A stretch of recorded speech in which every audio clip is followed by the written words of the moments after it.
Cordial saludo, tutor y compañeros.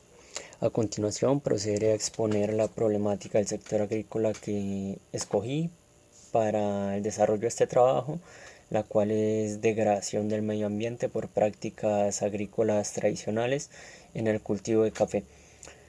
Esta problemática está centrada en mi municipio, en Vélez Santander, que es el municipio en el cual resido, y con información que me brinda la UMATA, la Unidad Municipal de Asistencia Técnica Agropecuaria.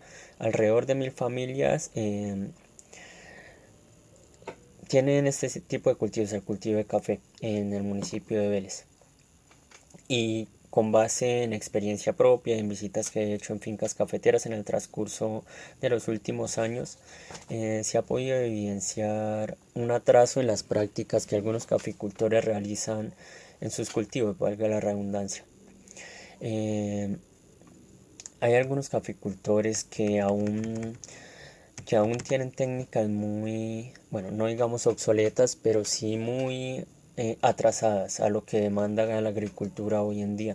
En el cultivo de café aún se ve que algunos de caficultores tienden a deforestar áreas de bosque nativo para ampliar sus cultivos en busca de obtener mayor cantidad de tierras para sembrar más y más árboles.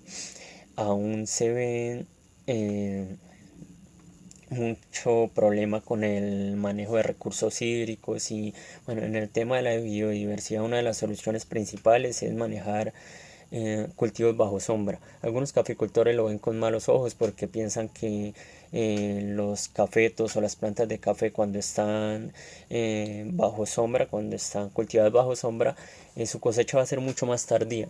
Y en parte esto no es cierto, porque si a la planta se le administran los nutrientes necesarios, esta planta va a obtener un óptimo desarrollo y la sombra le va a favorecer mucho. También hay que tener en cuenta que algunas variedades de café crecen y se desarrollan mejor bajo sombra.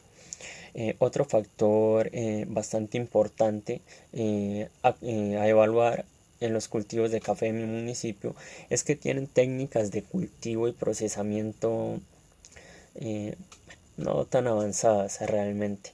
Con técnicas de cultivo me refiero a técnicas de riego. Aún riegan en algunas plantaciones, riegan por aspersión o tienen sistemas de riego que son obsoletos. Y frente a esto se plantea una solución bastante efectiva y es un sistema de fertirriego, el cual no es otra cosa que una manguera extendida por todo el cultivo, el cual va suministrando agua y los nutrientes necesarios a la planta. Esto hace que la nutrición en la planta sea mucho más efectiva y la absorción de agua también, porque la evaporación se va a perder menor cantidad de agua por evaporación.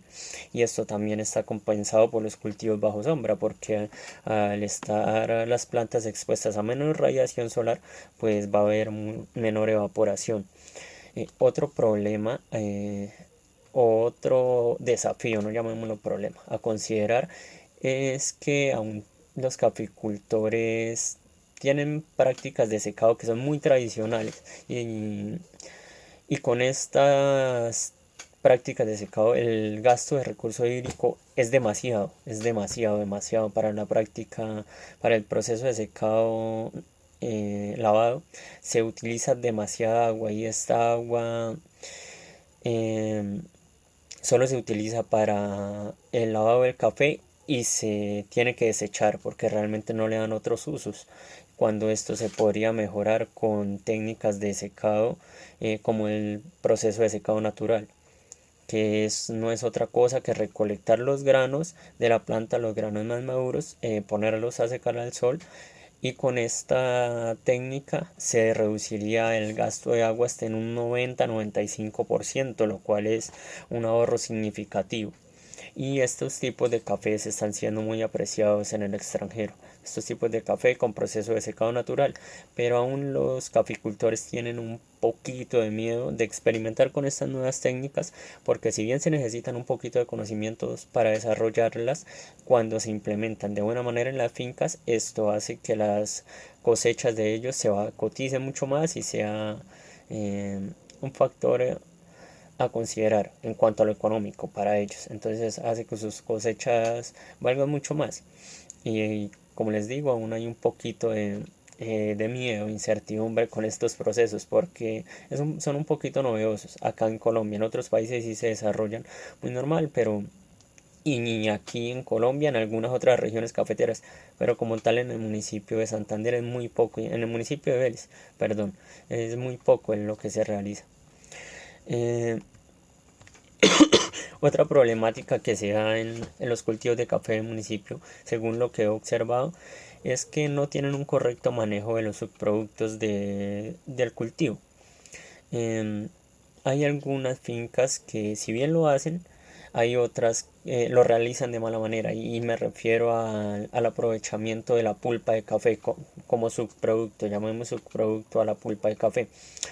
Eh, en algunos casos, la pulpa, en la mayoría de los casos realmente está comprobado y por investigaciones de CENICAFE, que es el Centro Nacional de Investigación del Café en Colombia, se ha evidenciado que la pulpa de café tiene altísima cantidad de nutrientes y que se pueden aprovechar para volverlos a reintegrar al cultivo por medio de compostaje.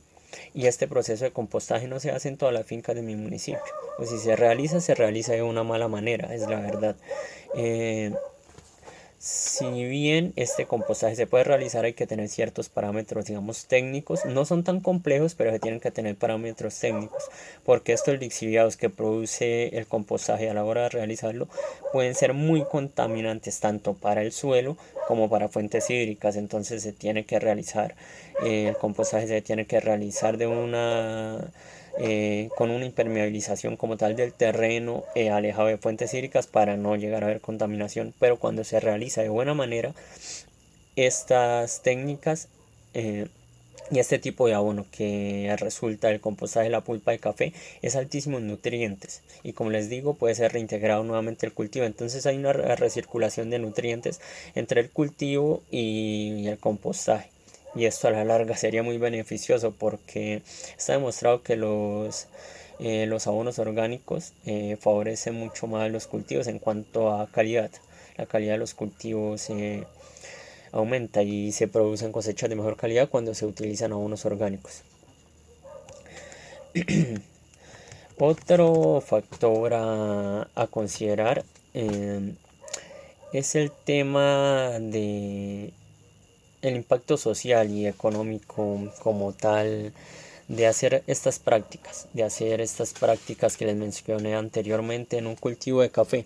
Y a la larga esto va a hacer que el caficultor, cuando realice estas prácticas de una manera correcta, tenga un cultivo, primero, amigable con el medio ambiente, segundo, sostenible, y tercero, con mayor ingreso económico. Si bien todo esto demanda un poquito de conocimiento, es compromiso por parte de los caficultores, a la larga todo esto se va a ver retribuido, porque este tipo de caficultura, y la Federación de Cafeteros lo ha advertido de cierta manera, la caficultura tiene que empezar por un proceso de transformación.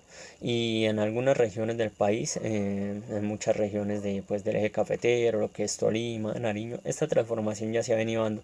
Pero en mi municipio, en el municipio de Vélez, aún hay un poquito de miedo por parte de los caficultores y aún hay un poco de atraso.